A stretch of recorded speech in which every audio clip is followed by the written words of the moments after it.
Hello, mon sticker ne colle plus. Je suis dans le process de filmer ma prochaine vidéo qui est une très très longue story time où j'explique l'histoire du procès mais depuis le début, de comment j'ai atterri sur Twitter, quel est l'événement qui a fait que j'ai atterri sur Twitter, comment les gens me traitaient là-bas, comment je me suis fait harceler, machin, etc. Ce qui a fait que les gens m'en voulaient au point de me vendre à l'extrême droite et à la police quand il y a eu le procès, etc. Bref. Et j'explique plein de trucs, parce que au-delà de ce qui s'est passé devant vous, etc., machin et tout, j'ai vécu des trucs en privé aussi, notamment ce qui s'est passé en 2019, dont j'ai parlé dans ma story time. J'ai croisé une abonnée en hôpital psychiatrique et tout. Il y a plein d'autres petits trucs que je vous ai pas expliqué, du coup, ou que je vous ai déjà expliqué, mais en story, pas en vidéo, peut-être j'en ai parlé en vidéo, mais pas en détail, bref. Je reviens sur plein de trucs. Et moi, je voulais, à la base des bases, je m'étais dit, c'est tellement long, et ça va être tellement dur, que je vais devoir faire genre partie par partie. Il y a genre 12 parties, je crois, au total. Et du coup, je me suis dit, ouais, je vais faire 12 parties. Enfin, 12 parties différentes, genre à des moments différents. Et au final, j'ai réussi à filmer la moitié. Et là, au moment où j'allais expliquer du coup exactement ce qui s'est passé à la manifestation, j'avais plus de place nulle part. Et du coup, là, je me suis assis. J'ai pris le temps de déplacer, envoyer, airdrop. Maintenant, en fait, ça fait tellement longtemps que je suis assis à faire des trucs de airdrop et tout que tout est redescendu et tout. Donc, je continuerai demain. Et je pense que je finirai la vidéo demain. Mais, ce qui fait que on est là tout de suite là. Parce qu'en fait, j'ai expliqué un truc. J'ai expliqué comment Omia m'a aidé pendant le confinement, que c'est grâce à elle que je suis resté en vie et tout. Et j'ai pas pu m'empêcher de pleurer. Et je pensais vraiment pas pleurer pendant cette vidéo, parce que ça fait un moment que je veux la faire. Ce que j'explique dedans, je suis pas en train de le découvrir, parce que premièrement, je l'ai vécu, et deuxièmement, j'en ai parlé en long, en large à ma psy. Je m'en suis parlé en long, en large à moi-même. J'ai tout décrypté, j'ai tout machin, etc. Il n'y a pas de raison de pleurer, ma chérie, t'es déjà au courant de tout. Tu connais déjà la fin de l'histoire, tu sais déjà tout ce qui s'est passé. Tous les plots et tout, tu connais tout. Pas de raison de pleurer. Mais du coup, pas que ça m'a fait réaliser parce que je le savais déjà, mais il y a ce truc où on est un peu désensibilisé par rapport à nos propres traumas. C'est-à-dire, il t'est arrivé des trucs fucked up, il t'est arrivé des trucs hyper graves, toute personne n'aurait pas pu survivre à ce qui t'est arrivé. Bref. Et tu peux en parler à d'autres gens, tu peux en parler aux professionnels qui te suivent, tu peux en parler à tes amis, tu peux en parler sur internet, bref. Et ne pas réaliser que c'est réellement ta vie, c'est réellement à toi que c'est arrivé. C'est pas juste une petite expérience comme ça, c'est pas juste un petit hihihi oh, tu connaissais la rue, tout ça, le coupé décalé, et tout genre, non. À la fin de la journée, est-ce qu'on rit, vraiment? J'ai un pote qui m'a montré des photos de nous qui datent du début de ma carrière sur YouTube, donc 2017-2018. Quand je regarde mon visage, j'étais un bébé, j'étais un nourrisson. Et il m'a montré ça en mode, regarde comment on était des couillons et tout. Et je lui ai pas dit, mais j'en ai parlé à ma psy. Ça m'a fait de la peine. Parce que j'ai vu. Lui, il voit juste des souvenirs, de bons moments qu'on a passés ensemble et tout. Mais moi, je me suis souvenu de comment je me sentais à ces périodes-là. Et quand tu m'as montré les photos, je regardais mes yeux, du coup, et je ressentais ma propre tristesse. Et j'ai réalisé que, vous voyez la manière dont, moi c'est comme ça que je le vois, genre, la manière dont je vois ma vie en mode par morceaux de trauma. C'est-à-dire à cette période de ma vie là, il y avait ça. Après, ce qui différencie cette période de cette période, c'est qu'entre les deux, j'ai vécu ça. Après, il y a eu ça. Et je voyais pas ma vie jusqu'à récemment là comme juste une continuité. Tu sais, c'est un jour après l'autre. C'est pas il y a quelques jours, quelques mois, quelques années qui se passent. Après, il y a un bloc, et puis un autre compartiment, et puis ta vie reprend dans un autre département. Non. C'est un jour, plus un jour, plus un jour, plus un jour, plus un jour, plus un jour. Un trauma, plus un trauma, plus un trauma, plus un trauma, plus un trauma qui fait ma vie. Et du coup, ça m'a fait réaliser que j'ai pas eu de pause. J'ai jamais eu de pause. Je n'ai jamais eu de pause. Je n'ai jamais eu de pause. J'ai commencé à me sentir mal. Tout a commencé quand j'avais 6 ans. J'ai commencé à me sentir mal, vraiment. Quand j'étais en 6ème, je sais pas quel âge on est en 6ème, 9 ans, 10 ans. Et depuis ça, et là, à ce moment-là, j'avais pas encore été. Enfin, J'allais dire, j'avais pas encore été traumatisée. D'ailleurs, j'avais déjà été traumatisée, mais j'en avais pas conscience. Mais bref, il y a un gros événement qui a fait qu'à partir de 12 ans, tout a changé et tout, mais ça s'était pas encore produit du coup. Et je me sentais quand même déjà vachement mal. Et je savais pas pourquoi. Et j'en avais parlé à personne, même pas à ma mère, parce que oui, j'avais aucune raison que je sache de me sentir mal. J'avais toutes les raisons du monde de me sentir mal, mais à ce moment-là, je savais pas, mais bref. Et, et depuis ça, là, jusqu'à aujourd'hui, j'ai pas eu de pause. C'est-à-dire, j'ai pas eu de période où je me sentais un peu mieux. Ça allait un peu mieux, c'était un peu plus hihi. Aucune pause. Que souffrance après souffrance après souffrance après souffrance.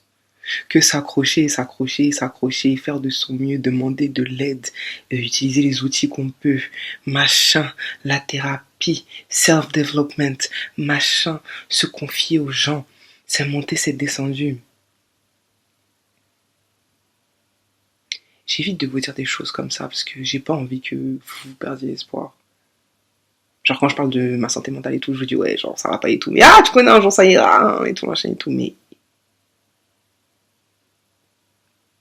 ça commence à faire long là. Ça commence à faire long. Ça fait longtemps. Ça fait longtemps qu'on est là. Donc voilà, c'est tout. Je voulais juste partager ça avec vous. Ça m'a fait de la peine de. Ça m'a fait de la peine de pleurer. Je sais plus si je vous l'ai déjà expliqué, mais quand j'ai de la peine 2 fois. C'est-à-dire j'ai de la peine parce que j'ai de la peine, et j'ai de la peine parce que je me regarde à la 3e personne et j'ai de la peine pour moi-même. La maladie quand elle est mentale, hein, tu connais. Hein. C'est triste. Hein. C'est extrêmement profond ce que je dis. C'est extrêmement triste.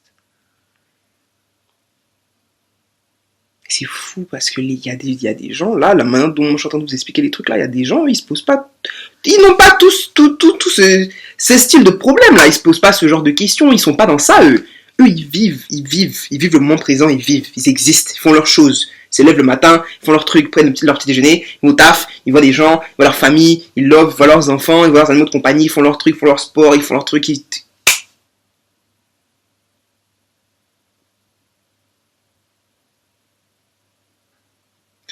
Vraiment, ce sont les petits plaisirs à gauche, à droite qui font que je suis encore là pour vous parler aujourd'hui. Hein. Je vais pas vous mentir, je vais pas tergiverser. C'est chaud. C'est chaud. C'est chaud de ouf. C'est chaud de ouf. Je suis là, hein. Je suis là, je m'accroche. Je vais en thérapie. Là, je suis en train de chercher une bonne psychiatre et tout, machin et tout. Tu connais. Quand j'aurai les tales, je vais reprendre les bails d'aller dans les cliniques de médecine chinoise et tout, machin. Tu connais. J'essaie de m'accrocher par là à la salle. De temps en temps, je pense au concept de faire du yoga, même si j'en fais pas. Je pense au concept de méditer. Mais bref, tu connais. Mais tu vois, pour l'instant, je suis là. Je fais attention à comment je mange. Pour l'instant, je suis là. Mais est-ce que demain est promis? C'est la question que je commence à me poser. Pas que je commence à me la poser, mais je vais la poser depuis longtemps. Mais là, ça commence à devenir très très sérieux, parce que ça commence à faire long. Long. Pas de pause. Aucun répit. Aucun répit. De mes quoi, 9-10 ans à aujourd'hui. Pas de répit. Pas de répit.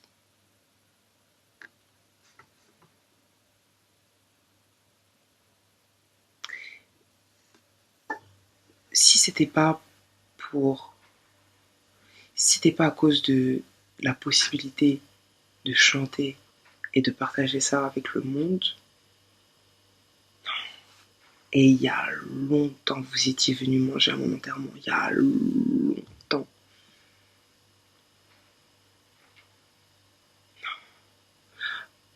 Vous voyez, quand je viens sur la toile parler de santé mentale et genre me plaindre là. Bon, moi j'estime que là je suis pas en train de me plaindre, je suis en train de vous expliquer quelque chose. Je suis pas en train de me plaindre, je suis en train de témoigner.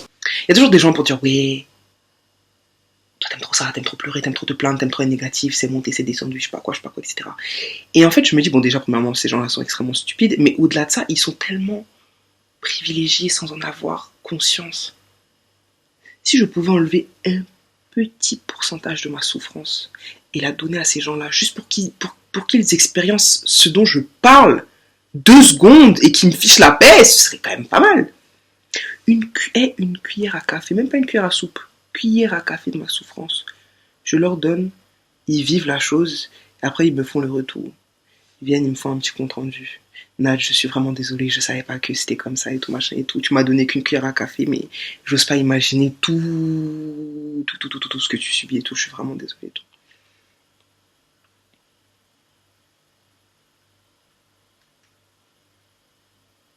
Le fait que j'arrive à filmer ce que je suis en train de filmer là pour la story time et tout là, je suis en train de passer un gros cap parce que cette histoire de procès m'a réellement traumatisé, premier degré. C'est pas juste ça m'a fait du mal et tout, ça m'a réellement traumatisé. Et tous les événements qui ont mené à ça ont participé à mon mal-être actuel. Donc c'est vraiment ouais un gros cap que je suis en train de passer. Et c'est dur, c'est tout. C'est hyper dur. Et c'est dur de vivre ça et de n'être et de ne pouvoir compter que sur ma psy. C'est extrêmement triste. Extrêmement triste. C'est-à-dire que si j'étais pas si proche de ma communauté, s'il n'y avait pas certains d'entre vous avec qui j'étais devenu pote avec le temps, etc., machin et tout, en dehors de ma psy et de ma mère, j'aurais personne à qui parler. Genre, j'ai trois amis. J'ai trois amis qui sont très occupés, avec qui je peux pas parler quotidiennement. On se parle peut-être une fois par semaine, un truc comme ça, et on se voit genre rarement et tout. Genre, ils sont vraiment tous hyper occupés. Et du coup, j'ai pas du tout. Enfin, j'ai pas l'impression du coup d'être entouré. Je sais que je peux compter sur eux si demain j'ai vraiment besoin d'eux, etc. Ils seront là. Mais moi, ce que je veux, c'est vraiment avoir des gens avec qui je peux faire des petits trucs. On se lève, on va boire du jus, on se lève, on va au parc, on se lève, on va marcher en forêt.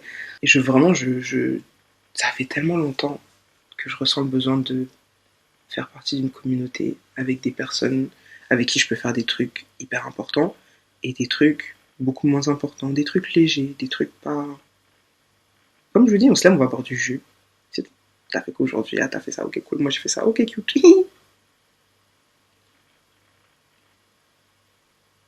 Je pense que ce qui finira par me tuer, c'est vraiment la solitude et l'isolement. Je vais pas vous mentir.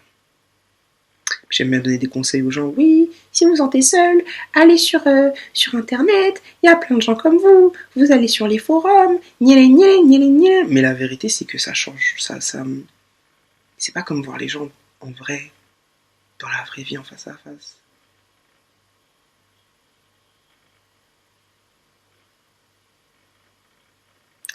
Ouais, je vais pas vous mentir, je suis tristouné. Hein. Bref, c'est tout. Il n'y a pas de... Aujourd'hui, il n'y a pas de conclusion, il n'y a pas de je sais pas quoi. Des messages d'espoir pour l'avenir. Juste, juste la réalisation que, ouais, genre, il n'y a pas de... Il n'y a pas de pause dans notre existence. C'est les jours se suivent et on croise les doigts pour que aujourd'hui soit moins pire qu'hier. L'expérience humaine a beaucoup de choses a beaucoup de choses agréables à nous apporter, mais on dirait que tout est out of reach. Comment on dit? On ne peut pas attraper. C'est au loin là-bas. Bref, c'est tout. Je vais le partager avec vous. S'il y a d'autres gens qui se sentent seuls comme ça, que ça résonne un peu en eux, qui sachent que on est beaucoup à se sentir seul. C'est insane, hein. On est beaucoup à se sentir seul. Insane. Bref, prenez soin de vous. On se retrouve bientôt pour autre chose. Bye.